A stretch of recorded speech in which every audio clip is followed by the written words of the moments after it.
നീറ്റിന്റെ exam കഴിഞ്ഞതിന് ശേഷം ഇന്ത്യയിൽ MBBSന്റെ അഡ്മിഷന് വേണ്ടി വെയിറ്റ് ചെയ്യുന്ന സ്റ്റുഡൻസ് ഉണ്ട്. വലിയൊരു കൺഫ്യൂഷൻ ആണ്. ഏറ്റവും കുറഞ്ഞ ഫീസിൽ നമുക്ക് എവിടെയാണ് MBBS പഠിക്കാനായിട്ട് സാധിക്കുക? സോ ഈ ഒരു വീഡിയോയിൽ നമ്മൾ നോക്കാനായിട്ട് പോകുന്നത് ഇന്ത്യയിൽ ഏറ്റവും കുറഞ്ഞ ഫീസിൽ നമുക്ക് MBBS പഠിക്കാനായിട്ട് സാധിക്കുന്ന ഗവൺമെന്റ് കോളേജസിന്റെയും അത് കൂടാണ്ട് പ്രൈവറ്റ് കോളേജസിന്റെയും ഡീറ്റെയിൽസ് ആണ്. ഏതൊക്കെ സ്റ്റേറ്റിലാണ് ഏറ്റവും കുറഞ്ഞ ഫീസ് ഉള്ളത് എന്ന കാര്യമാണ് നമ്മൾ നോക്കാനായിട്ട് പോകുന്നത്. നമ്മളിപ്പോൾ ഗവൺമെന്റ് സൈഡ് എടുക്കുന്ന സമയത്ത് ഇന്ത്യയിൽ സെൻട്രൽ ഗവൺമെന്റ് ഡയറക്റ്റ് നടത്തുന്ന കോളേജസും ഉണ്ട്, അത് കൂടാണ്ട് സ്റ്റേറ്റ് ഗവൺമെന്റിന്റെ അണ്ടറിൽ വരുന്ന കോളേജസും ഉണ്ട്. സോ ഈ ഒരു സെയിം കേസ് എന്തുണ്ട് നമുക്ക് പ്രൈവറ്റ് കോളേജസിന്റെ കേസിലും ഉണ്ട്. ബിക്കോസ് ആ സ്റ്റേറ്റ് യൂണിവേഴ്സിറ്റിന്റെ അണ്ടറിൽ വരുന്ന അഫിലിയേറ്റഡ് കോളേജസും ഉണ്ട്, അത് കൂടാണ്ട് ഡീംഡ് യൂണിവേഴ്സിറ്റീസും ഉണ്ട്. സോ ഇതിൽ ഓരോന്നിന്റെ കേസ് എടുക്കുന്ന സമയത്തും ഫീസ് ഡിഫറെന്റ് ആണ്.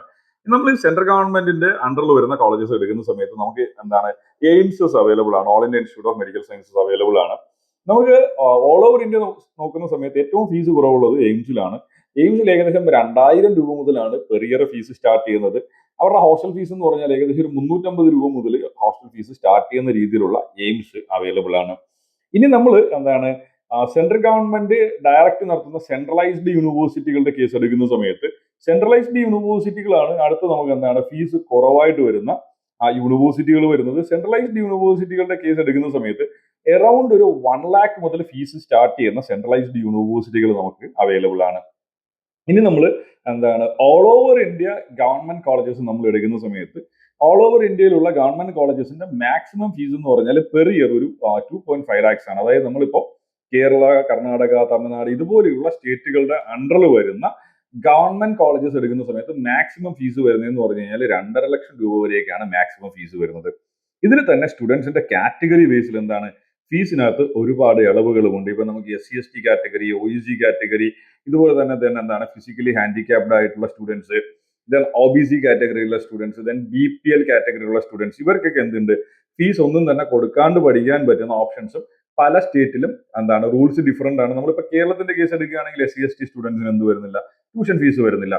സോ ഇത്തരത്തിൽ ഓരോ സ്റ്റേറ്റ് ബേസിലും എന്ത് ചെയ്യുന്നുണ്ട്, സ്റ്റുഡൻസിന്റെ ട്യൂഷൻ ഫീസ് കൊടുക്കാണ്ട് പഠിക്കാനായിട്ടുള്ള ഓപ്ഷൻസ് ഒരുപാടുണ്ട്. അത് കൂടാണ്ട് സ്റ്റുഡൻസിന് ഒരുപാട് സ്കോളർഷിപ്സ് കിട്ടുന്ന ഓപ്ഷൻസും ഉണ്ട്.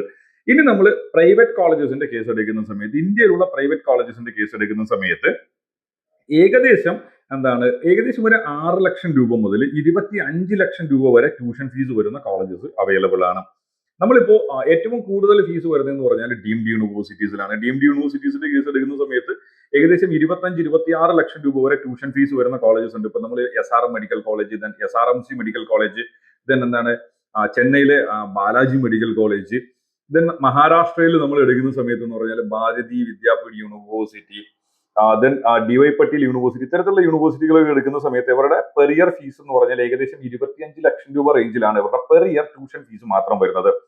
ഇനി നമ്മൾ സ്റ്റേറ്റ് യൂണിവേഴ്സിറ്റീസിന്റെ അണ്ടറിലുള്ള കോളേജസ് എടുക്കുന്ന സമയത്ത് നമുക്ക് കുറച്ചുകൂടെ ബഡ്ജറ്റീവായിട്ട് നമുക്ക് പഠിക്കാനായിട്ട് സാധിക്കും. സോ സ്റ്റേറ്റ് യൂണിവേഴ്സിറ്റിയിൽ എടുക്കുന്ന സമയത്ത് നമ്മളിപ്പോൾ ആന്ധ്രാപ്രദേശിന്റെ കേസ് എടുക്കുകയാണെങ്കിൽ അവിടെയുള്ള ഓപ്പൺ കോട്ട സീറ്റ് എന്ന് പറയുന്നത് അതർ സ്റ്റേറ്റ് സ്റ്റുഡൻസിന് ആപ്ലിക്കേഷൻ കൊടുക്കാൻ പറ്റുന്ന സീറ്റ്സിനെയാണ് നമ്മൾ ഓപ്പൺ കോട്ട സീറ്റ് എന്ന് പറയുന്നത്. ഓപ്പൺ കോട്ട സീറ്റിന്റെ ഫീസ് വരുന്നത് ഏകദേശം 13 ലക്ഷം രൂപയാണ് ആന്ധ്രാപ്രദേശിലെ. ദെൻ നമ്മൾ ബീഹാറിന്റെ കേസ് എടുക്കുകയാണെങ്കിൽ ഏകദേശം 9 ലക്ഷം രൂപ മുതൽ 15 ലക്ഷം രൂപ വരെയുള്ള കോളേജസ് ആണ് ബീഹാറിലുള്ളത്. ദെൻ ഛത്തീസ്ഗഡ് എടുക്കുന്ന സമയത്ത് ഛത്തീസ്ഗഡിൽ 6 ലക്ഷം രൂപ മുതൽ 9 ലക്ഷം രൂപ വരെ ഫീസ് വേരി ആവുന്നുണ്ട്, ഡിപ്പെൻഡ്സ് ഓൺ കോളേജസ്. ദെൻ ഗുജറാത്തിലാണെങ്കിൽ ഏകദേശം 7 ലക്ഷം രൂപ മുതൽ 11 ലക്ഷം രൂപ വരെയാണ് ഫീസ് വരുന്നത്. ഇനി ഹരിയാനയുടെ കേസ് എടുക്കുകയാണെങ്കിൽ ഹരിയാനയിൽ ഏകദേശം 12 ലക്ഷം രൂപയാണ് പെർ ഇയർ ട്യൂഷൻ ഫീസ് വരുന്നത്. ദെൻ ജാർഖണ്ഡിലാണെങ്കിൽ പെർ ഇയർ ട്യൂഷൻ ഫീസ് വരുന്നത് 11 ലക്ഷം രൂപയാണ്. ഇനി കർണാടകയുടെ കേസ് എടുക്കുകയാണെങ്കിൽ കർണാടകയിലെ പെർ ഇയർ ട്യൂഷൻ ഫീസ് വരുന്നത് ഏകദേശം 10.5 ലക്ഷം രൂപയാണ്. നമ്മൾ കേരളത്തിന്റെ കേസ് എടുക്കുകയാണെങ്കിൽ കേരളത്തിൽ ഓപ്പൺ കോട്ട സീറ്റിന്റെ ഫീസ് വരുന്നതെന്ന് പറഞ്ഞാൽ പെർ ഇയർ ഏകദേശം ഒരു 7 ലക്ഷം രൂപ മുതൽ 8 ലക്ഷം രൂപയ്ക്കും ഇടയിലാണ് കേരളത്തിൽ ഓപ്പൺ കോട്ട സീറ്റിന്റെ ഫീസ് വരുന്നത്.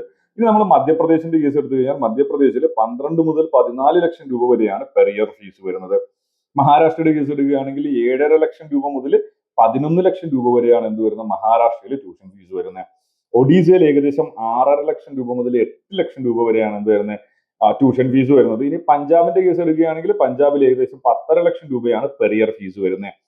രാജസ്ഥാനിൽ 15 ലക്ഷം രൂപ മുതൽ 21 ലക്ഷം രൂപ വരെ ഈടാക്കുന്ന പ്രൈവറ്റ് കോളേജസ് ആണ് ഉള്ളത്. തമിഴ്നാട്ടിൽ ഏകദേശം കഴിഞ്ഞ വർഷം 13.5 ലക്ഷം രൂപയായിരുന്നു തമിഴ്നാടിന്റെ പെർ ഇയർ ട്യൂഷൻ ഫീസ് വരുന്നത്. തെലങ്കാനയിൽ 11.5 ലക്ഷം രൂപ മുതൽ 14.5 ലക്ഷം രൂപ വരെയാണ് തെലങ്കാനയിൽ ട്യൂഷൻ ഫീസ് വരുന്നത്. ദെൻ ഉത്തർപ്രദേശിന്റെ കേസ് എടുക്കുകയാണെങ്കിൽ ഒരു 11.5 ലക്ഷം രൂപ മുതൽ 13 ലക്ഷം രൂപ വരെയാണ് ഉത്തർപ്രദേശിന്റെ ട്യൂഷൻ ഫീസ് വരുന്നത്. വെസ്റ്റ് ബംഗാളിന്റെ കേസ് എടുക്കുകയാണെങ്കിൽ വെസ്റ്റ് ബംഗാളിലെ 9.5 ലക്ഷം രൂപ മുതൽ 11 ലക്ഷം രൂപ വരെയാണ് വെസ്റ്റ് ബംഗാളിലെ ഫീസ് വരുന്നത്. സോ നമ്മൾ പ്രൈവറ്റ് സെക്ടറിൽ ഓവറോൾ നമ്മൾ നോക്കുന്ന സമയത്ത് ഏകദേശം ഫീസ് കുറവുള്ളതെന്ന് പറഞ്ഞു കഴിഞ്ഞാൽ നമുക്ക് ഒഡീസയും കേരളവും മാത്രമാണ് ഫീസ് കുറവുള്ള സ്റ്റേറ്റ്. നമുക്കിപ്പോൾ കേരളത്തിന്റെ കേസ് എടുക്കുകയാണെങ്കിൽ കേരളത്തിൽ നമുക്ക് ട്യൂഷൻ ഫീസ് വരുന്നതെന്ന് പറഞ്ഞാൽ അറൌണ്ട് ഒരു 7 to 8 lakhs ആണ് വരുന്നത്. അതുപോലെ തന്നെ ഒഡീസയുടെ എന്ന് പറഞ്ഞാൽ 6.5 to 8 lakh ആണ്. അപ്പോൾ ഇന്ത്യയിൽ തന്നെ നമുക്ക് ബഡ്ജറ്റീവായിട്ട് പഠിക്കാൻ പറ്റുന്ന ഒരു സ്റ്റേറ്റ് എന്ന് പറഞ്ഞു കഴിഞ്ഞാൽ MBBS പഠിക്കാൻ പറ്റുന്ന ഒരു സ്റ്റേറ്റ് കേരളം തന്നെയാണ്. സോ നിങ്ങൾക്ക് നീറ്റിന് അത്യാവശ്യം മാർക്ക് ഉണ്ടെങ്കിൽ നിങ്ങൾക്ക് കൊടുക്കാൻ പറ്റുന്ന ഏറ്റവും ബെസ്റ്റ് ആയിട്ടുള്ള ഒരു ചോയ്സ് എനിക്ക് തോന്നുന്നു കേരളം തന്നെയാണ്. ബിക്കോസ് നമ്മൾ അതർ സ്റ്റേറ്റ് പോകുന്ന സമയത്ത് നമുക്ക് ഓപ്പൺ കോട്ട സീറ്റ്, അതായത് ടോട്ടൽ സീറ്റിന്റെ 10% മുതൽ 15% ഉള്ളിൽ മാത്രമാണ് നമുക്ക് ആപ്ലിക്കേഷൻ കൊടുക്കാനായിട്ട് സാധിക്കുന്നത്. അതുകൊണ്ട് തന്നെ എപ്പോഴും കോമ്പറ്റീഷൻ കൂടുതലായിരിക്കും. സോ നിങ്ങൾക്ക് കേരളത്തിൽ അഡ്മിഷൻ കിട്ടുകയാണെങ്കിൽ കേരളത്തിൽ അഡ്മിഷൻ എടുക്കുന്നതായിരിക്കും ഏറ്റവും ഉചിതമായ കാര്യം. ഇനി വരുന്ന വീഡിയോസിൽ നമുക്ക് എത്ര സ്കോർ ഉണ്ടെങ്കിൽ ഇന്ത്യയിലുള്ള ഓരോ സ്റ്റേറ്റിലും നമുക്ക് ഗവൺമെന്റ് സീറ്റും പ്രൈവറ്റ് സീറ്റ്സ് ഒക്കെ കിട്ടാനായിട്ട് ചാൻസ് ഉണ്ട്. അത് കൂടാണ്ട് നമ്മുടെ all India institute of medical സയൻസും അതുകൂടാണ്ടുള്ള സെൻട്രലൈസ്ഡ് യൂണിവേഴ്സിറ്റികളിലേക്ക് അഡ്മിഷൻ കിട്ടണമെങ്കിൽ നമുക്ക് എത്ര നീറ്റ് സ്കോർ വേണ്ടി വരും, അതുമായിട്ട് ബന്ധപ്പെട്ടുള്ള ഡീറ്റെയിൽ ആയിട്ടുള്ള വീഡിയോസ് വരുന്നുണ്ട്. സോ നീറ്റുമായിട്ട് ബന്ധപ്പെട്ട് നമ്മൾ അപ്ലോഡ് ചെയ്യുന്ന വീഡിയോസ് ഒന്നും തന്നെ മിസ്സാവാണ്ടിരിക്കാനായിട്ട് മറക്കാണ്ട് ചാനൽ സബ്സ്ക്രൈബ് ചെയ്യുക. അപ്പൊ പുതിയൊരു വീഡിയോയിൽ കാണുന്നവരേക്കും എല്ലാ കൂട്ടുകാർക്കും ബൈ.